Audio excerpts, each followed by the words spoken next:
Hello, 85 subscribers.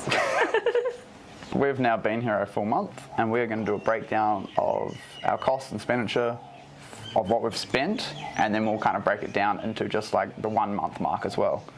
So, we spent a lot. We guessed that we would spend the most in the first month, and we probably went double over our budget of what we wanted to spend, but we kind of factored that in anyway, so it is what it is. Yeah, when you break it down to the 1 month cost, it is a lot more reasonable than when you say it out loud and we say we budgeted 1,200 Australian dollars a month and we spent $6,000 in the first month. I mean, that seems like a lot. That sounds horrible, but there are lots of things that we paid for in advance. We paid deposits for stuff that doesn't quite factor into the 1 month period because we paid for a lot of things for 3 months. Take you from the start and we'll go all the way down. We'll start with food, and we spent for the month 800. We'll just round it down to 800. It's 801.26 if you want to be exact. That's Australian dollars. So the meals varied a lot. They would go from 50 baht, which is what we call our cheap place, all the way up to, we splurged one night and we spent 1,000 baht on dinner. Depends. If you're here to do it on the cheap, you could definitely only eat 50 baht meals 3 times a day, and at 2 Australian dollars a meal, or 1 Australian dollar each a meal, that's only $6 a day. Whereas 1,000 baht is, I think, close to $40. Yeah. So it depends how you want to do it. Our next expenditure, which is when we do a second month cost breakdown, will hopefully be a fair bit cheaper.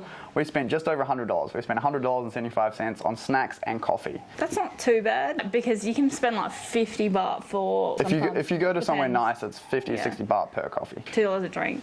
At the end of it all, we just decided that's probably going to add up quickly, so we just went and bought coffee filters and coffee. And we're making coffee at home ourselves, which is a lot cheaper. It costs us about 6 to 7 baht per coffee when we make it at home. A lot cheaper. A lot cheaper. But obviously, if you're here for a month just for travelling and you're not here to live, you're going to buy coffee. So, and then snacks.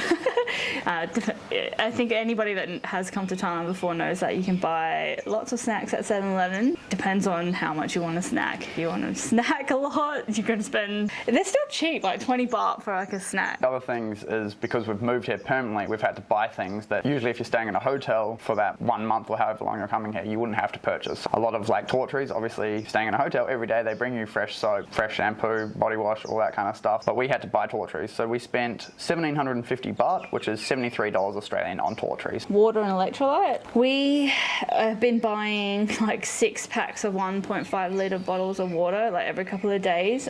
For the entire month, it cost us $31.84, but we also bought a massive pack of electrolytes. So if you're training here, you definitely need to buy yourself electrolytes, because continuously drinking water, you will dehydrate still. So that's the cost of water for a month. This is talking about two people that are training as well. So, I mean, if you're not training here, you might not consume as much water as us. The next one is household items. So again, this is something that because we're setting up long term, we had to spend a lot more. If you were here for a month, you wouldn't buy probably any of these things. Stuff like towels, cleaning products. So we've bought 4 towels. We want to go to the beach, we want to use the pool, we want to have towels for showering. We bought stick-on shelves for the wall in the bathroom, which is obviously a cost. If you're in a hotel, you'll never spend. And I mean, they weren't crazy expensive. In total for our household items, we spent 5,514 baht, which is $230 Australian. So not a crazy high amount to set up a house. Our house did come with bedding. It was just some of the small stuff. Next, we bought a SIM card at the airport. Don't do that. They just rip you off there. We just needed internet. It cost us 800 baht, which was $33.40 Australian. I think it gives you like, how much was it? 60 gig? It's supposed to give you 60 gig a month. For 3 months.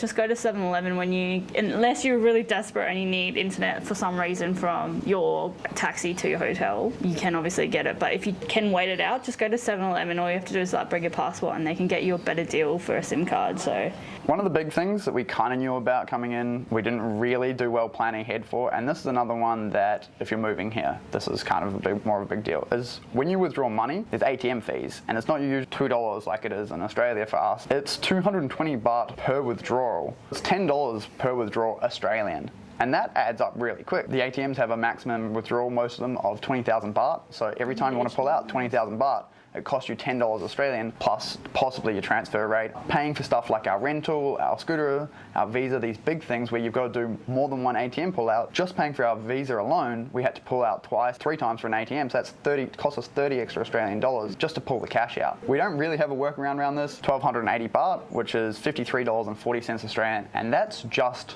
ATM fees. That's something that a month in is $50. Now, again, that will be high because we paid for big money items in our first month. Spending an extra $53.40 is not ideal when you're trying to live on a budget. What we used here for our travel money is actually something called Wise. I'll put a link below, but you just download the app, pay $10 for the card, and it gives you the best exchange rate out of anything. You can choose to use your own bank, and you can just transfer from your bank account to there and pull money out, and yeah, you get a low fee, the cost to transfer is quite low. And then our next cost, which is our biggest cost, and what blew our budget out was, it didn't actually blow our budget out, we did budget factor this in, is visa. We have applied for an education visa here through a language school in Thai, and we have to learn Thai, and that cost us, for both of us, $2,086, and this is for a visa for 1 year. Next is transport. This is including 2 taxis that we took. One taxi to bring myself here to this apartment that we moved into, also hiring our scooter, so all together cost us 5,950 baht, which is $248.40 Australian dollars. So the next one is fuel. Obviously we're just riding scooters, but we have done some big days. The day that we crashed the scooter, we were on the scooter for 5-6 hours that day. Yeah. We've done some big days driving to Phuket when we were looking for rentals. We've done, I don't know how many hours, but it's a good few hours, and we've only spent 660 baht, so that's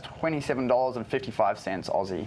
Because it's a scooter, it uses almost no fuel. I think we've only filled up 3 or 4 times. We'll move on to washing and drying our clothes. The total for the month was 520 baht. That equals $21.70 Australian dollars. Not bad. And then we've got Muay Thai training, so we actually still haven't signed up to a gym yet. We've been doing privates and 2 one-off classes so far. Our total for that has been 2,350 baht, which is $98.20 for Australian dollars. This will obviously change when you sign up to a gym. I think that we will continue doing some more one-off classes until we find the gym that we want to train at. People that are here just for traveling, holiday, and 1 month of training, it can basically vary from anywhere between 6,000 baht to 17,000 baht for the month, depending on what you're training. If you're just doing Muay Thai, if you're a jiu-jitsu person, you're coming just to do jiu-jitsu. If you want to do all of it together, if you want to do a massive package where they have like CrossFit. We did 3 months outright at our weights gym. That cost us nice. We got a couples deal. 3,000 baht was $125.30 Australian, and it's a nice gym. It's super close to where we live. It's a bit old school with the machines and some of the posters. It gives you a bit of an early O's feel. Hotel, which we paid 7 days for. We initially had 14 days, but we got 7 days refunded because the rules changed when we got to Phuket, and we didn't need to stay 14 days in a hotel. If anyone knows about the Phuket sandbox, that was the deal with it. That cost us $150 for the week. The next one is our accommodation. We paid for 3 months outright, and you had to put a deposit down for 1 month, paying $7,000 a month.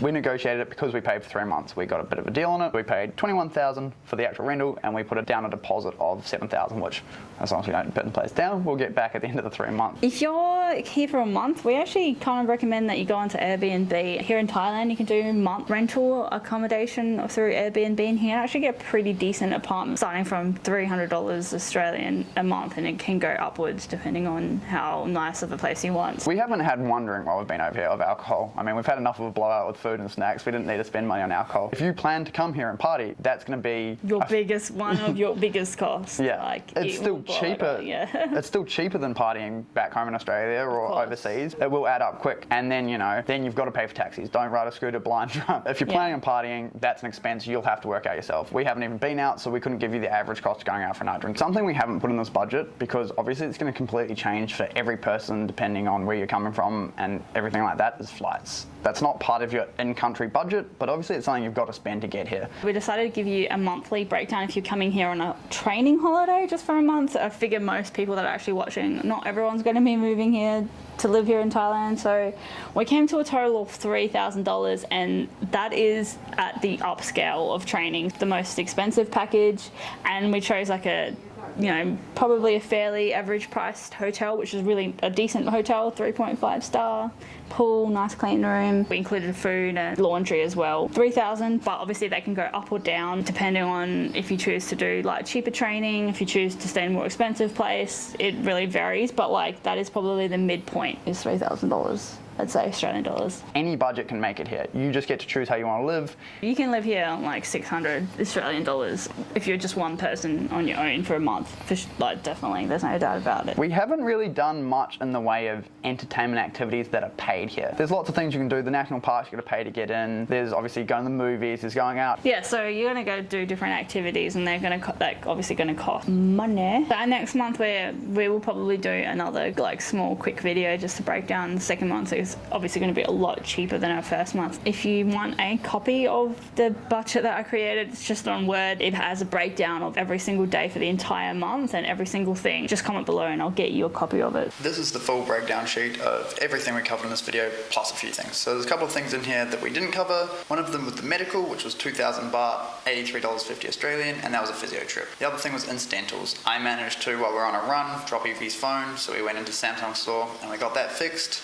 And the last thing we didn't cover in the video was the power/water bill. Our water is actually covered where we're staying. It's part of the rent cost, and then we just pay the power. So that's actually only 3 weeks of power because our first week was in a hotel where you don't have to pay power. $29 roughly Australian, 690 baht. Pretty nice power bill for 3 weeks. That's been the breakdown of our first month. If you've got any questions or you want to find out about prices or anything, let us know because we'll obviously include it in the next video as well.